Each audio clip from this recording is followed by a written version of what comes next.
of you believe that mobile will affect many, if not all, businesses? Okay. Okay. How many, by way of applause, believe it will affect your business?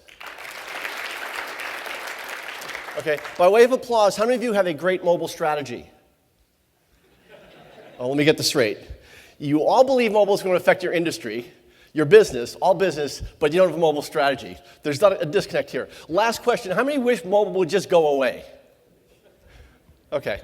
What we're going to talk about today is really a lot of what's going on in the world, and I did take a look at your sites and things, so please, they asked me to do this. I wouldn't have done this by myself on purpose. By way of background, I founded Mobile Future Institute several years ago, and we do a lot of research, and we survey senior executives and managers in 40 countries. So we're global. I spend a lot of my time in other countries. Who here, by way of applause, is from outside the United States?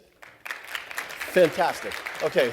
I'm so glad. I'm going to use a lot of mobile information here, and I spend a lot of time in other countries, and basically the countries are sort of aligning. Some are ahead, some are behind, but they are aligning. I'm also the editor of the M-Commerce Daily. This is a mobile commerce daily for Media Post. This goes to 60,000 people 5 days a week.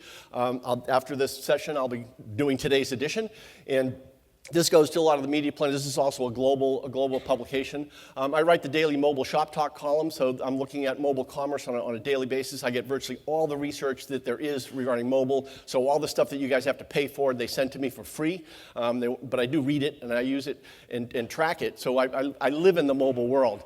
I also write for the Mobile Marketing Daily. This is another daily newsletter that goes to many tens of thousands of people throughout the U.S. And abroad, and it deals with marketing and advertising and so forth. I'm involved in the OMA Mobile conferences. We just did one at South by Southwest in Austin, Texas. We had standing room only. Thousands of people couldn't get in. And OMA stands for Online Media Marketing and Advertising. And we do conferences. Media Post does about 30 or 40 of these conferences a year, mainly New York, San Francisco. And we're doing one again in London and various other places. I'm the brand manager of the Mobile Insider Summit. I told you I live in mobile.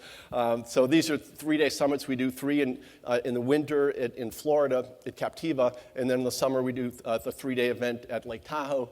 And I'm also the programmer for the new M-Commerce Summit, which is coming up in Kohler, Wisconsin, which has the #2 golf course in the United States if anybody wants to go.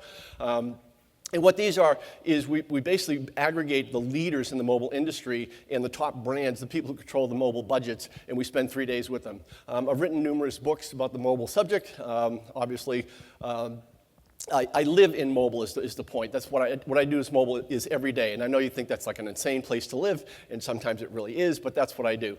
So what I'm going to do today is try to give you some context, really it's sort of a different way to look at this mobile revolution that's going on, and put things in perspective and give you a framework for where things fit, because you've got apps, you've got mobile webs, you've got SMS, you've got texting, you've got QR codes, 2D codes, augmented reality, NFC. You've got a lot of things going on. And to normal people like yourselves, it could look like a jumble. So I'm going to try to put that in context today and give you some framework. And basically what I created for you are basically 7 tenets in a world gone mobile. Now, these are really sort of profound things. We're going to talk a lot more in the breakout after. I've got a lot of detail in terms of what to do in the breakout. I can't do everything in 45 minutes, but I want to give you a framework for where we are and where we might go.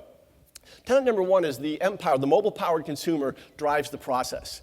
The consumer today is totally wired. It's not just about a phone. It's really that they've got a computer in the palm of their hands. So what's different in terms of this consumer-centric environment? Well, initially it was the one-to-many. We, the company, we could create the message and blast it out, and we controlled when it was, and it was really company-centric. Then we had time shifting. There was a device, some of you haven't seen it, it's called a VCR. It actually had this oblong box, and inside it had tape, and you'd put it in a machine. It would mechanically move the tape from one side to the other, and while that was happening, you'd actually see a show on TV. And then when you're done, you push the button, you had to get the tape back to the other side again. It was an interesting technology for the time, but today it's kind of like, it makes no sense. Then we had time shift. Who here, by way of applause, has a DVR? That's perfect. Well, Tivo sort of pioneered this, and that basically what we're doing is we're time shifting when we watch shows. So we create our own channel, essentially. So we're starting to get more in control as a consumer.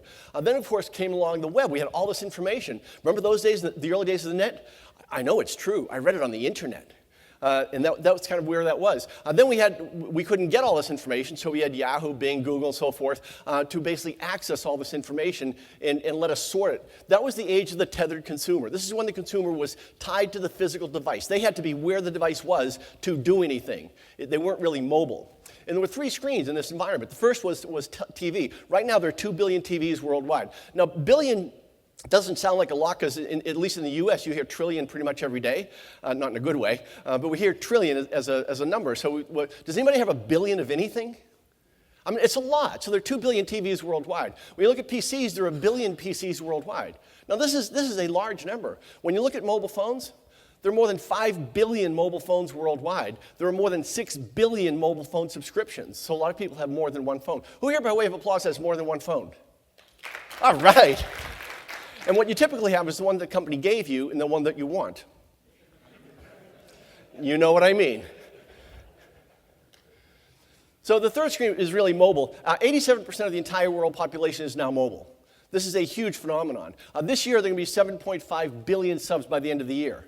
So everyone is really going mobile. And the key is this is the age of the untethered consumer. The consumer is not tied to the physical device.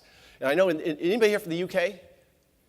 Okay, so I apologize for untethered because my book was also published in the UK by a London publishing company, my last book, The Third Screen, and they flagged to me that tethered means crazy. It doesn't in the US, it just means you're tied to the device. So I just want to clarify that for my friends here. But it really basically makes the consumer totally mobile, and they can go pretty much anywhere. And that was the whole basis of the third screen. And we wrote this a couple of years ago. It's kind of before the revolution was really happening in a big way, and it's happening in a really substantial way now.